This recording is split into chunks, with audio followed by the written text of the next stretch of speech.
I'm Christian Abbott. I'm Nathan Lavender. I'm Sean Abbott. And this is the Red Mist Podcast.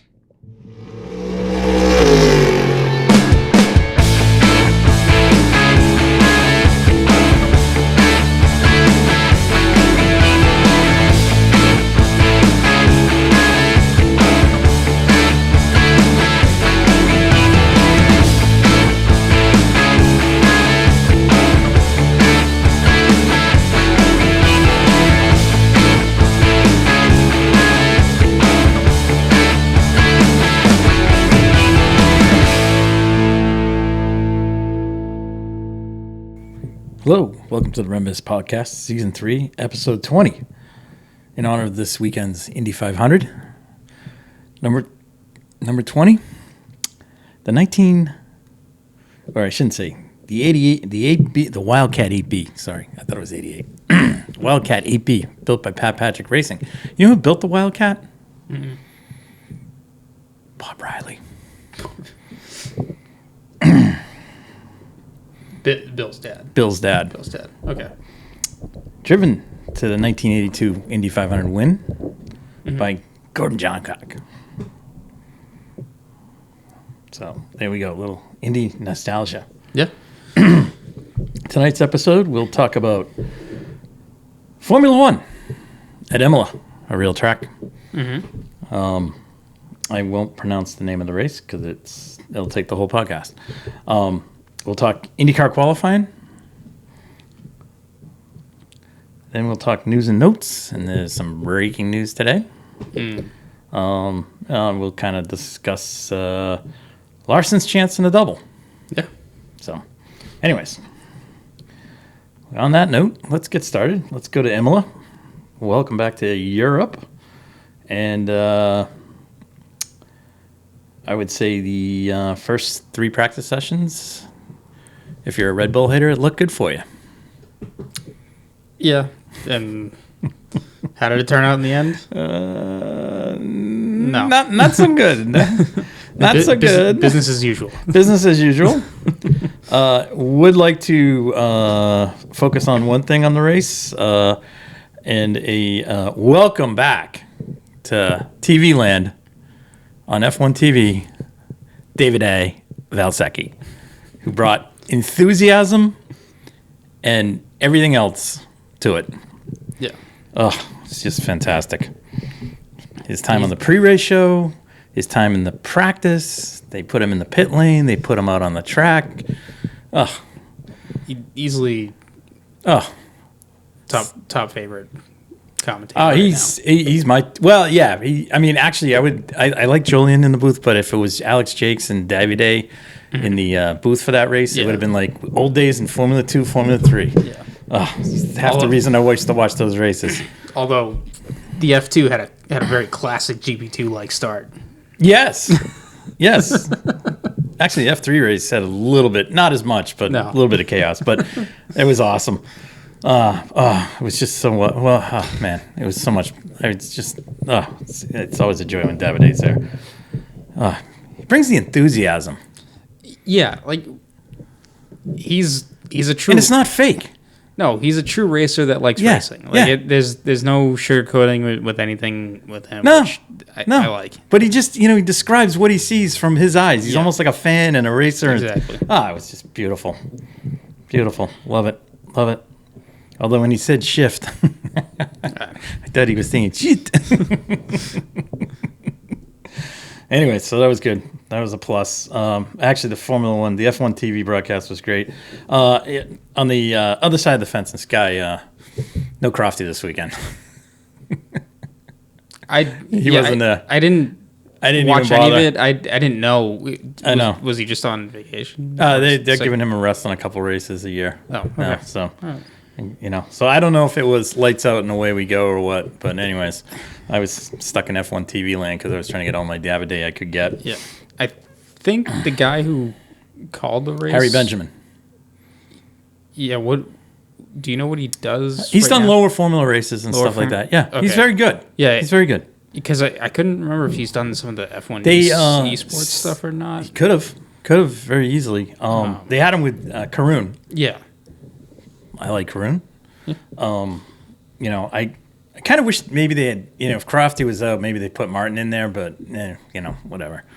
But it was good. But the F1 TV broadcast was great because they were mixing in Sam Collins with technical updates and stuff. It was awesome. It was always a good time. So anyway, so qualifying. Yeah. What do you want to talk about? I don't know. I mean, like this, the only thing of note that I really have from qualifying. Well, I guess two things. One, Alonso genuinely made a mistake and paid the price. Yep. True. That ruined his weekend. So can't be doing that. 100% agree. Especially on that track. Yes, and then McLaren just keeping the form running. Yep. And being quick up at the front. Yep. So, I thought, I think we had kind of hinted on, around about, what we thought when we made our predictions. What cars we thought were going to be quick and that. Once again, Perez. Guy's out to lunch. Seriously. Yeah, I mean, I think he's falling into his form anyways because when the Europe races come, he just kind of drops off. Yeah, I mean, he's mixing it up. Obviously, Fernando wasn't in that top group, but he was mixing up with Stroll, Yuki, and the Haas's in a Red Bull. Right. I don't know really what to say. I will say this: I thought the Haas's were on. Right, and then on top of that, he couldn't even get past the Mercedes. Right. So. Right, He threw it off. What was it in quali or no? Third practice, he threw it off the track. Yeah, I didn't watch practice. He threw it off in practice. If I did, I wasn't. I mean, the Red Bulls too much attention. It was Aqua Minerale, the kind of you come down the hill and that Max was trying to carry so much speed in there and he couldn't get the car to turn. Mm-hmm. Like the car, you go to turn, like point it and it just wouldn't point. It'd go straight. Yeah. So that was kind of giving everyone hope, because he'd have to back off there and go slower. And then what happened? Sebastian Buemi spent 20 hours in the simulator. Apparently from like Thursday night into Friday night, trying to figure out what to make. So hats off to him for doing, and all the engineers that are sitting there with him. Yeah, we're sitting with them, and then to the mechanics for getting the changes on the car, because talk about a team effort, man. They did it. McLaren, continued on pace. Ferrari, I thought. Yeah, they were fine. There was nothing that went wrong. Right. They were just. They were second and third. They just got beat, and then everyone, Max got a toe. I'm like, well, you know what? Right place, right time. Sorry. See you later. That's the way it goes. K-Mag, wrong place, wrong time. Yeah. Well, if we don't want to do toes in qualifying, we can do what they do at Indy and single car qualifying. Mm-hmm. All right. So there we go. Or we could do group qualifying and really spread the field. That'll go well. Anyways, the start clean, which was great for the track. Yeah. Max did his usual pull away, not to a second lap type thing, but he got to a comfortable margin where he had broken the DRS. Yeah. And that held through the first series of pit stops, and then they made the tire change. Off from the mediums onto the hards. And I'm sorry if I missed this, did the McLarens go from hard to medium? They went to medium to hard. The only one that was the furthest one up the grid that was hard to medium was Perez. It was Perez, okay. Yeah. So, as we moved into the later stages of the race, again, Max had, I think it was up to 6-7 seconds. Yep. It looked like he was cruising. And then the tire dead came in, and it started running off. And what was happening was that the McLaren was kind of built to run towards the end of the stint on the tires. So great job of the McLaren engineers and mechanics to do that.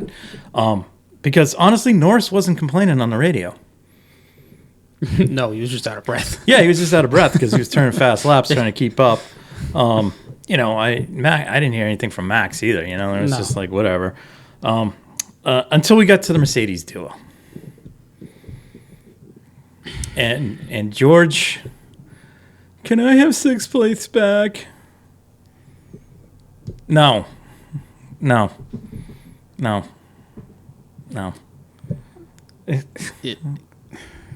mean, in the grand scheme of things, I'm starting to feel like, sympathize with Lewis. Like, you made a right decision. I mean, the poor guy is like, what the hell, I mean, look, like in the grand scheme of things, it didn't matter. No, because you just swap positions around, and the team still got the same amount of points. Yeah. So that was like, what are you doing? Yeah, there really isn't anything to complain about there. Yeah. I get it. If the points are more valuable in terms of the championship for the drivers. I think what they're trying to do, they're trying to consolidate the team championship at this point, where they are in the team standings. And the only thing I got out of that was, you're going to pit them, get fast lap, bonus point for the team, and move on. Yeah. Anyways, I'm going to say my driver of the race, I'm going to go Piastri. Yeah, that was a good I think Lando got it, but I'm like, I was kind of, Yeah. He was right there with the Ferraris. Oscar, got bumped down because of the impeding thing in qualifying. So, I mean, I thought he was kind of the standout driver for the day. I will say standout team of the day. I'm going to give it to Haas. Even though they didn't get points, but they finished 11th and 12th. So, good on them. Yeah, because, I mean, the Sonoda and Ricardo just didn't hit the start right. Yeah. And drop back a little bit. Hulk made 2 places up. Yep. And then, it was just kind of hard from there. I mean, I guess Magnussen probably had the best drive out of. Well, he did. He creeped up from the back of the field to 12th. So, anyways, I thought that was good overall pace there, and so, I'm trying to think anything else happened. Like, other than that, the race was pretty uneventful, which was great. It was a good race.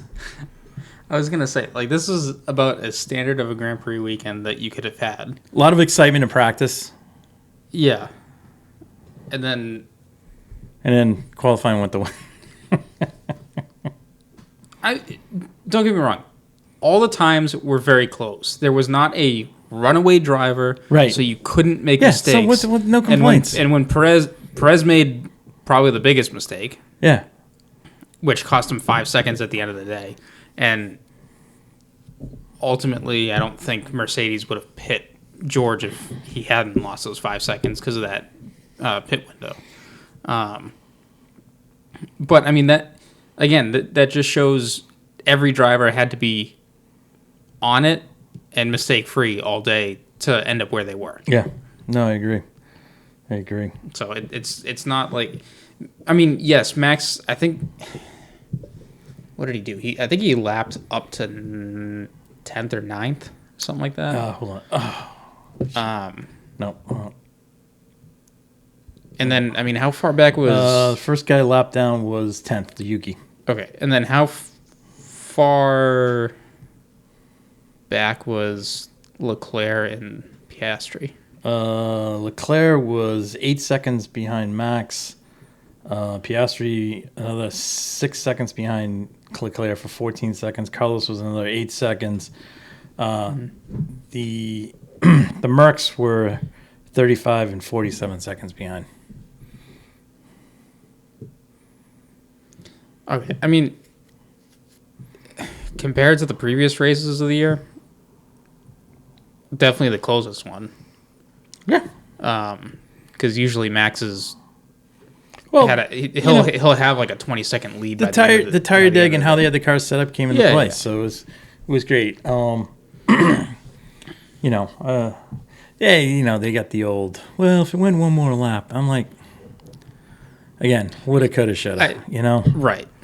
I mean, you can he can sit there and say that, but he also knows like it wasn't Lando saying that; it was just everyone else saying that. Well, because when Lando said it after the post race interview, I was like, he's going to say it, but he also knows the race is the race. I have no problem when the driver says it, but he's just saying it just to support the team. Yeah.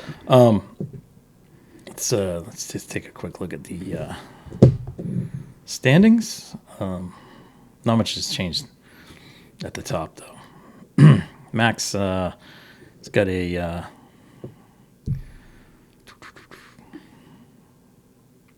48-point lead on Charles, who is now in second. He is 6 points ahead of Sergio, and Sergio is 6 points ahead of Lando. And then Carlos is at 93 points. So Carlos is the first one outside of 100.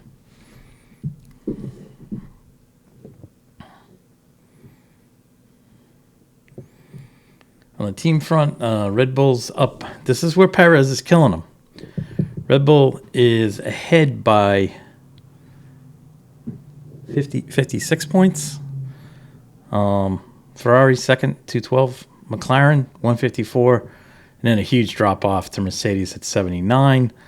Then we have Aston Martin, Red Bull, Haas, and Alpine. Williams has not scored a point yet. Yeah, I don't really know when they're going to score that point. Yeah, neither is Sauber. All right.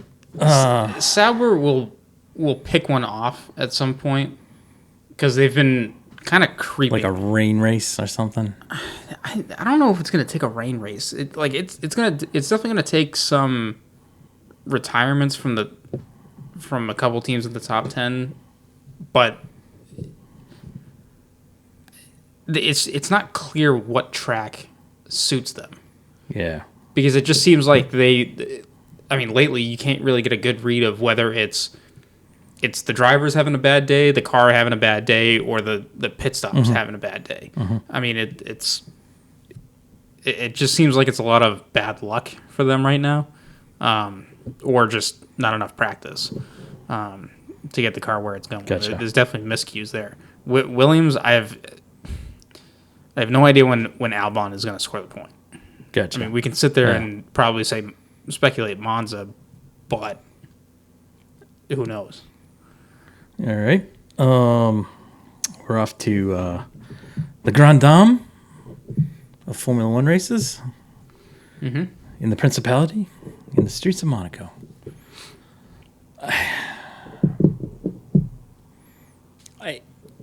Qualifying will tell you who's going to win the race. 99% sure. Yeah. Unless we get weather. Right. Speaking of that, let's take a look at the weather. And we'll come back and do our picks a little bit later. Cool. Damn it. It's going to be sunny. Well, okay. Race day is going to be sunny. All right. But qualifying could rain. It could rain. So there's a chance that it might rain. All right. But otherwise, it'll probably be dry. So just one side note for this race: will this be the first time that Roscoe and Leo meet in the paddock?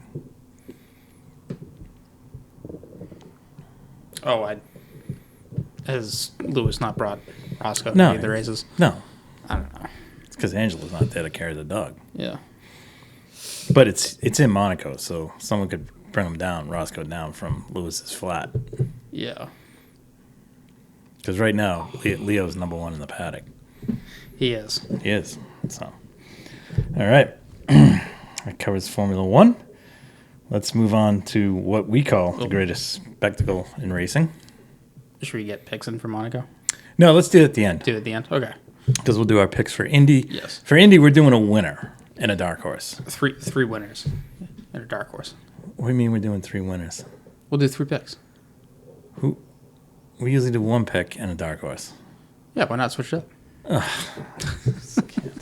right. Okay. It's the biggest race. Did our compadre send in his picks? He's got picks in. Okay. Well, Indy.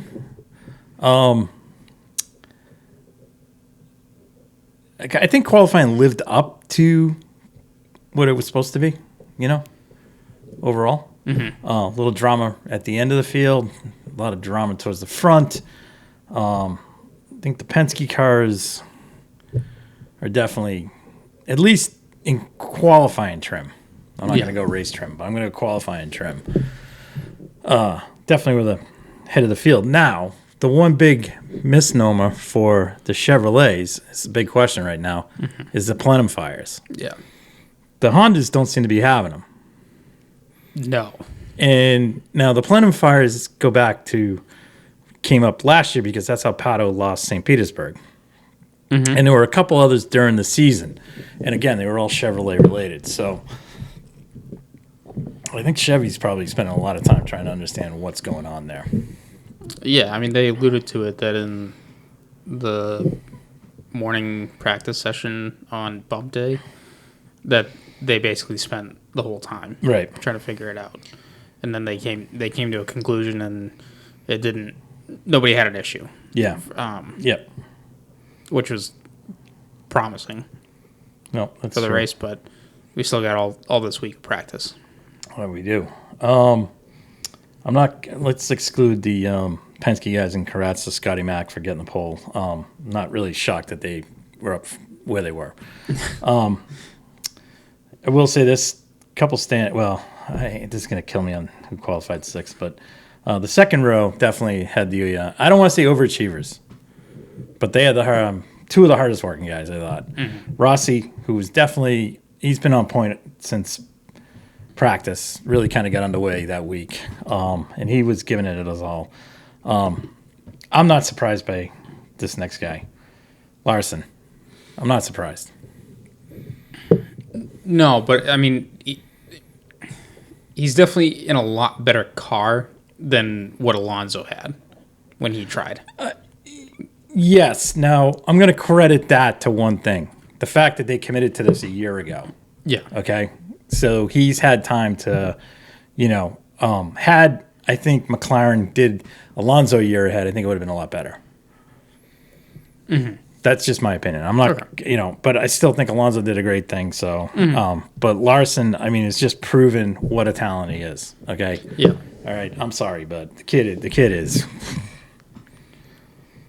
It's not phased. No, he's not phased. He gets in, he goes out, does his thing. They tell him what he's doing wrong. He puts it together, and then gets it all together.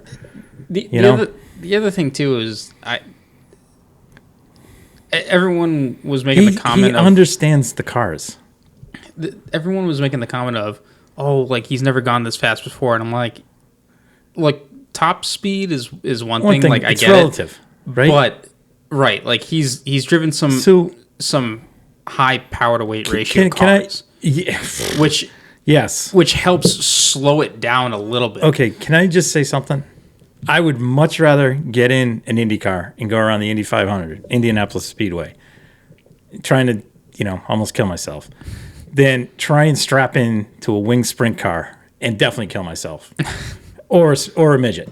All right, because those guys, the car control, and the feel that those guys have. I mean, and let's talk another thing. Sometimes they're running at night on poorly lit tracks. The dust is everywhere. I mean, these guys, they have a feel for everything. I mean, they adapt how the track changes. They know how to read the track. Mm-hmm. I mean, I'm not surprised he's done this.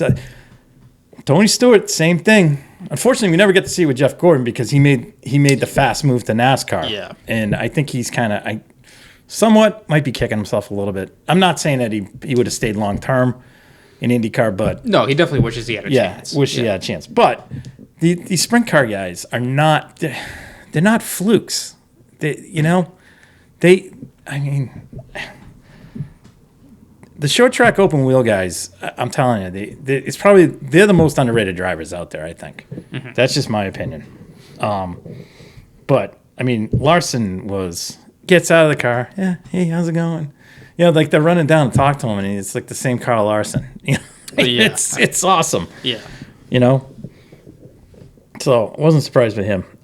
Shout out to Santino. I know the fan club in Bridgewater, Mass. is all up and jumping up and down. So we'll see Santino how he can do. Rinus VeeKay with a nice qualifying effort for Ed Carpenter Racing. A very risky effort too. After what happened, so again, in the immortal words of James Hunt, big boop. Yeah. Did a great job. Then we have Pato. Well, actually, just to clarify that, he crashed on his first attempt. And then went back out there, went fast enough to make the field, then went through the fast lane to pulled the time. So he was not in the field. He had to make that run. Basically, he withdrew himself. Yeah, and then put down a run that was good enough to make the fast 12. He was in the group of death. Yeah. Which he probably would have led. He would have been fine. Yeah. Well, but he just would have been starting at the back of the pack. As long as he didn't have a mental error. Right. Felix Rosenquist, good run there. Mm-hmm. What can you say about this guy in 10th? Taku. Yeah. He's in a position where he could win this friggin' race. I'm just saying. Yeah. Well, actually, I'm not too sure, though, because I haven't seen his race pace runs. Oh, from yesterday. Because they did say that Ray Hall focused on getting that car qualifying ready. Yeah. But he was the lead RLL car. Oh, yeah. All right. So I'm still mystified by that. I know. Kyle Kirkwood, another good job. Yeah. He's definitely at home on the speedway, so that's good for him. RHR, not surprised. In a one-off. Herder, fine. Just fine. But you know what? Now he's Herder's in the spot. Like, you don't, as long as you're in the top 15, top 20. I mean, Newgarden went from 17th last year. Okay? Yeah. Which meant his car was good coming through traffic. And we'll come back to Herder from yesterday in a minute. This is where the disappointment, I think, kind of came in. Palou and Ganassi, lead car. 14th, Callum Ilott.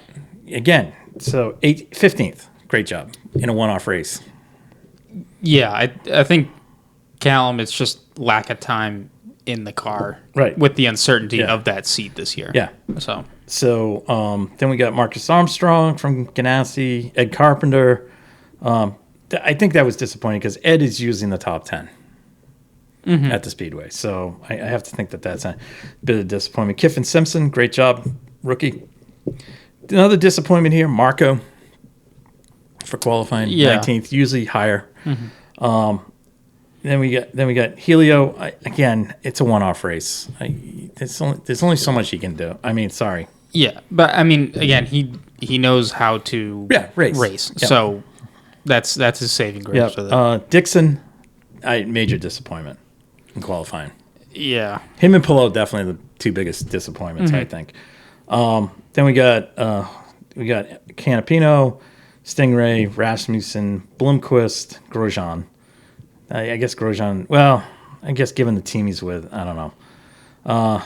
Then we had Lundqvist, again Ganassi, Lundgaard, and then this was unfortunate because Connor Daly was he was tracking at 16 and had a plenum fire. Yeah.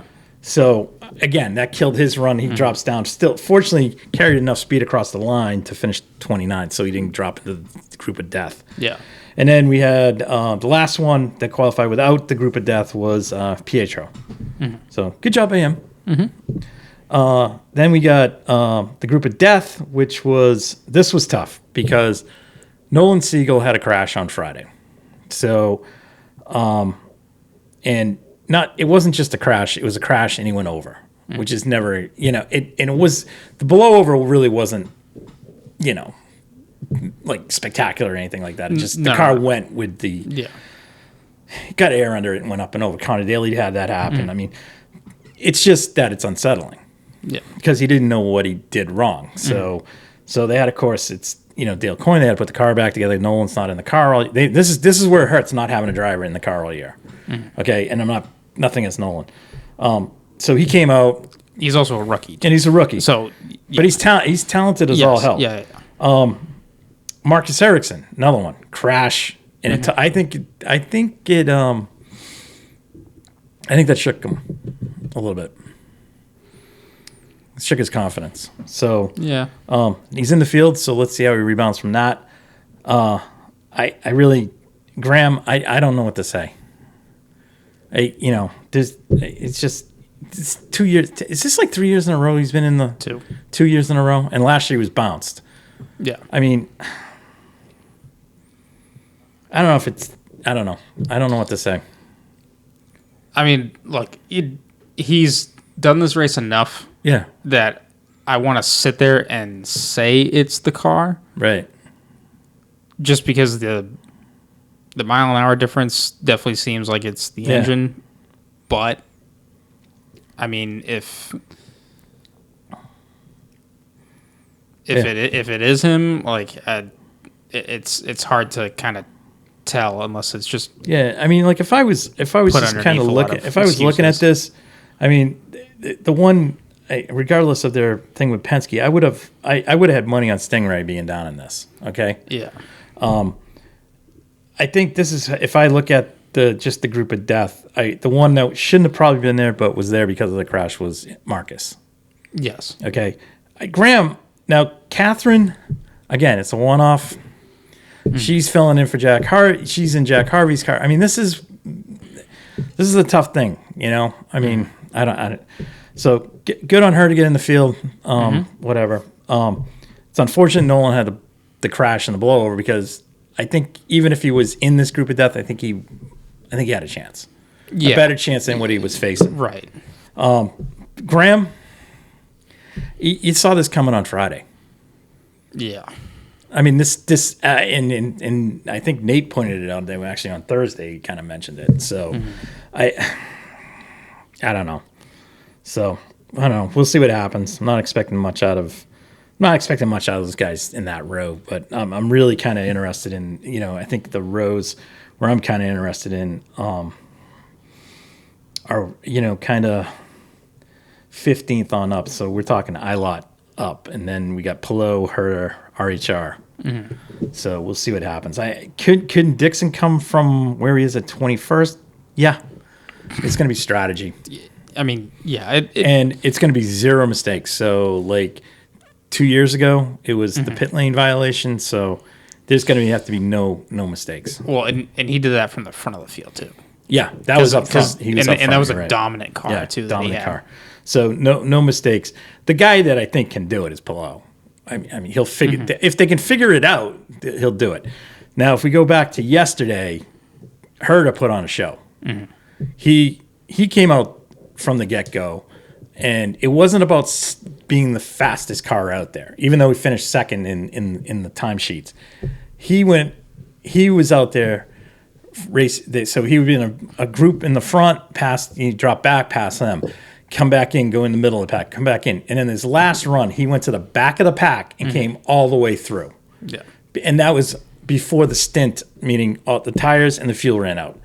So I think that car, given similar weather conditions, Now, can they make that car work in other weather conditions? Possibly. But I think it's going to be. I think it's going to be a good race. Hopefully, then the weather cooperates and we don't. We have good racing conditions. So yeah, I was going to say it's looking kind of 50-50 on Sunday and Monday. So this could get pushed to Tuesday. Tuesday's looking kind of iffy too. So this is what I don't get. Move it up to Saturday. Saturday is warm and sunny. Yeah, see, this is the thing. Move it to Saturday. I know. Who the hell, Look, I'm going to tell you something. I think about 65% of those people are coming to see Larson. Right. Okay? And there's definitely a crossover of NASCAR fans coming for that. And sprint car fans, okay? Because we're in Indiana, we're in the Midwest, all right? So, Jesus. Here we go. The right thing would be to get the race in. So just to be clear, Saturday afternoon. Yeah. It definitely looks like it's going to be raining. I'm sorry, Sunday. Sunday afternoon. Sunday afternoon. Let's move the race up. It's going to be raining in the morning. It's like 50-50 if it's going to rain. Monday is like 50% max all day, whether it rains or not. And then Tuesday is a similar deal. So, right now, I'd be sitting there going, can we move this race to Saturday? Yeah, and then honestly, the other thing too is carb day goes from 11 to 1. 11 to 1. Could have some rain at the end. Okay, well, you know what? I'm sorry. Just let's, I mean, they're going to be stuck in Indianapolis till next Wednesday. That's what's going to happen. It's unreal. All right. Well, Larson won't have any problems. Anyways, all right. So, all right, that concludes our Indy coverage. Let's just do some quick news stories. BMW unveiled their art car for Le Mans, and the hypercar looks very nice. Kind of excited for that. Yeah, I mean, it's always good to have one of those liveries on those cars. McLaren has a new livery for Monaco, a Senna tribute. Yeah, I mean, what is this? 2 years now that they've brought a special livery to this race? Yeah. No, 3 years now. I don't know. Because they had the Gulf livery a couple of years, or back with the older generation of cars. Jeez, older generation. Not that long ago.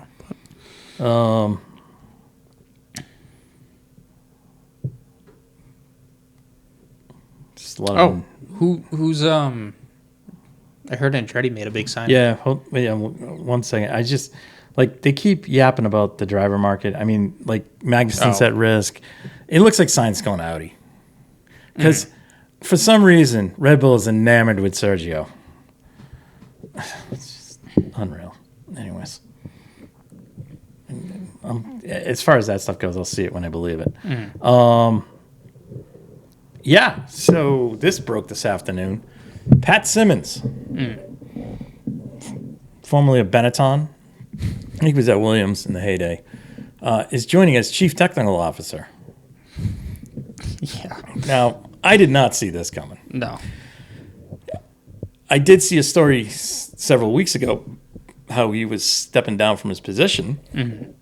But he's like that older group. He's like with Charlie Whiting and all those guys. I mean, he literally they all work together and stuff. And he's worked with Ross Brawn and stuff like that. I think Pat Simmons was a Ferrari too. Was he there when Braun was there? Let's see. I don't know. Anyways, yeah, who saw this coming? I know. So he's joining after the gardening leave, which is fine because we're not joining. I mean, Andretti's not joining until at least 2026. So he's going to be off gardening leave then. Does that mean Newey's coming? To sit there and be like, well, we don't want to accept an uncompetitive car. Really? Really? Considering Adrian worked with Mario. Yeah. Anyways. I'm going to start reading Adrian's book. How to Build a Car. It's my summer project. He was at Benetton. I know that.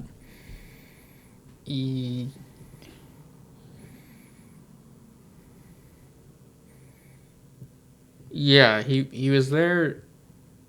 Who do you work for? Did it say? I don't need to use that. It's quirky. All right. Yeah, it's kind of meh. From 2009 to 2013, he was a consultant for Virgin Racing, which was later Manor F1. Yeah.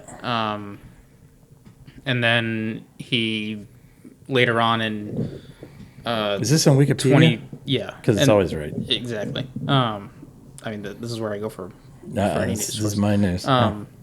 He later went to Williams to be the chief technical officer from 2013 2013 to December 16th. And then he went to F1. And then yes, he in 2017 he went as F1's chief technical officer.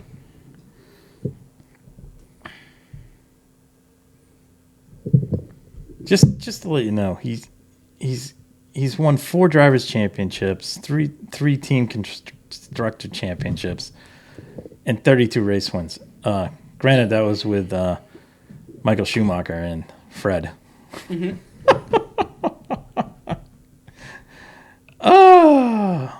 Shot about across the bow. That is fantastic. Yeah, love it. Okay, all right. So let's move on to our picks. We do have the NASCAR Coca-Cola 600 this weekend.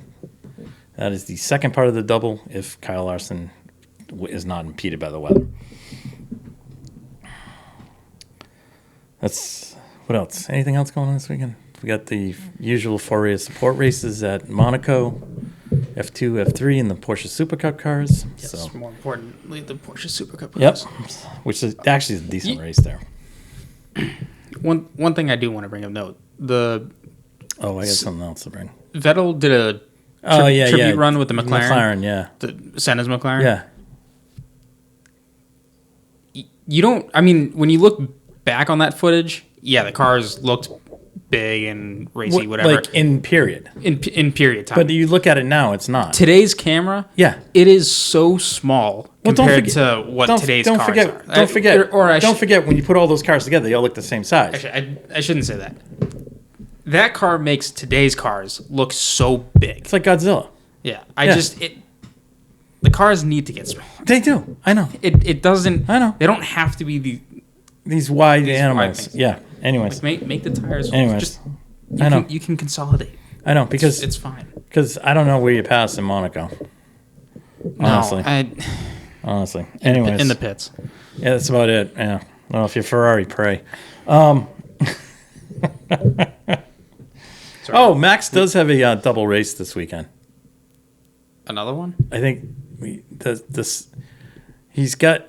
Is it this weekend? No. When is it? It's coming up. What? He's got Spa 24. No, that's... When is that? That's for Hungary in July. Oh, is it? Yeah. There's no F1 race on the Le Mans weekend? The real Le Mans weekend? No. Oh, congrats to Max for winning that. For the Nürburgring 24. Yeah. Sim. Double race win. Yes. Yeah. That was fantastic. Yeah. Everyone's... You shouldn't be doing that. What do you want him out? Getting loaded? Drinking? Jesus. I was going to say, yeah. Like, who cares? He's 27 years old. Yeah, he can do whatever he wants. Yeah. I'd rather have him in the house playing video games than... It's 26. 26. Whatever. Yeah, you guys, 26, right? 26 still. Yeah. Yeah. All right. Well, you're 4 days older than him, so... Yeah. Not that I would know. And not that you know. Anyways, all right. Let's do the picks. All right, let's hear it from Nate from Monaco. This ought to be entertaining. Okay, hold on. Here we go. Nate has gone with Lando to win. Okay. Max to finish second. Yep. And Alonso is on third. Third. What's his dark pick? Horse. Hulkenberg. Ooh, the Hulk. So, food for thought there. Okay. I'm gonna continue on the Max train. Okay. I'm gonna continue with Monegasson Chalaka. And I am gonna continue with Carlos. All right. My dark horse will be Danny Rick. All right. I'm going to steal your dark horse as well because I think that'll be a good week for him. Mm-hmm. Just because this is the one race I think he can do it, I'm going to go with Alonso to win. Oh, there we go. Piastri's got speed in this car now that he's got all the upgrades. And he's raced here before. He has. Yep. So I think he'll take second. Okay. And then Leclerc will be on the podium. Okay. So Max, no podium. Yeah, and I mean, I don't know. At this point, I'll play. So your pick. I'll be a fool. Your pick has now secured Max with a runaway win. Clearly, it doesn't matter what we do. Yeah, that's fine. We've all picked them. We haven't picked them. Yeah. So yeah. Anyways, I'm just kind of I'm just doing it for all the haters. Mm-hmm. Anyways, all right, let's go to Indy. So we're doing 3 picks here. Yeah, just Did Nate give 3? Yes, he gave and 3. a dark horse. And a dark horse. Right. Yeah.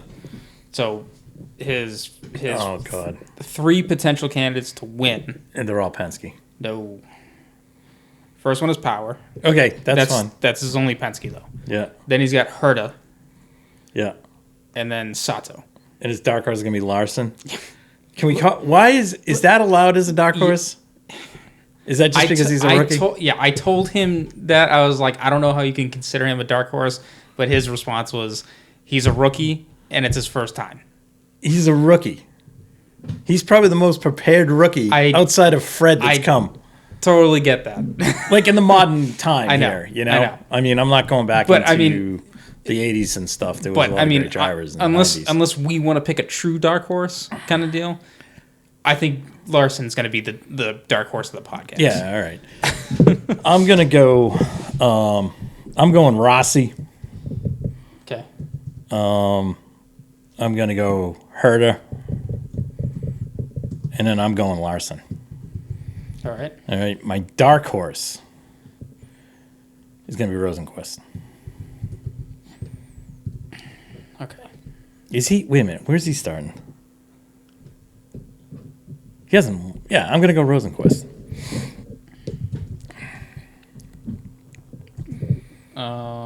What should be Ilott?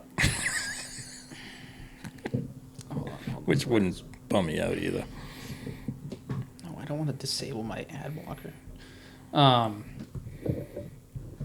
my God! Could they give this any? I know. I should have. Sorry, my bad. No.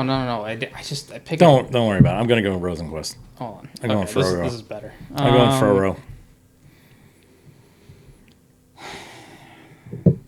We'll go with Scotty Mack. Okay. Because why not? Why not?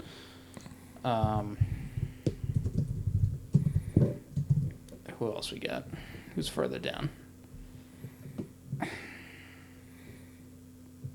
I took the kiss of death by picking McLaren, so. Yeah, no, that's right. I got 3 of them.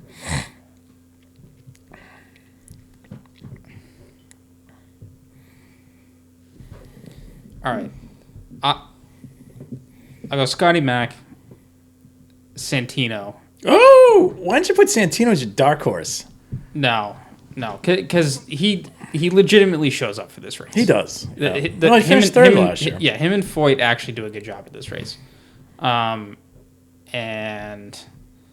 you mean Penske? Huh? You mean Penske? Who? Foyt. No, I mean Ferrucci and Foyt. Penske. Oh, yeah, that's right. Sorry. And then Colin Hurd believes that.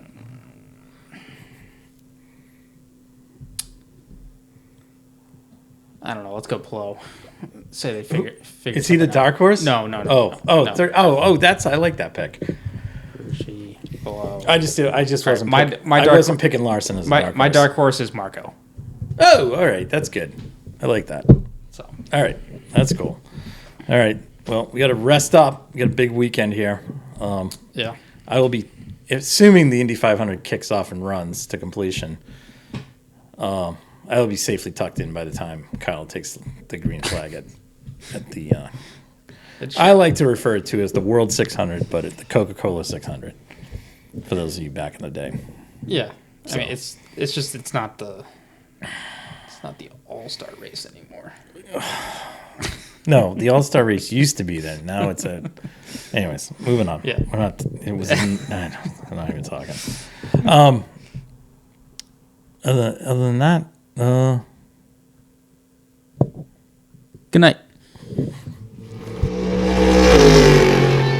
Thank you guys for listening to the Red Mist Podcast, hosted by Christian Abbott, Sean Abbott, and Nathan Lavin. It's produced by Christian Abbott, and music is by Alex Zwart and Harrison Tate.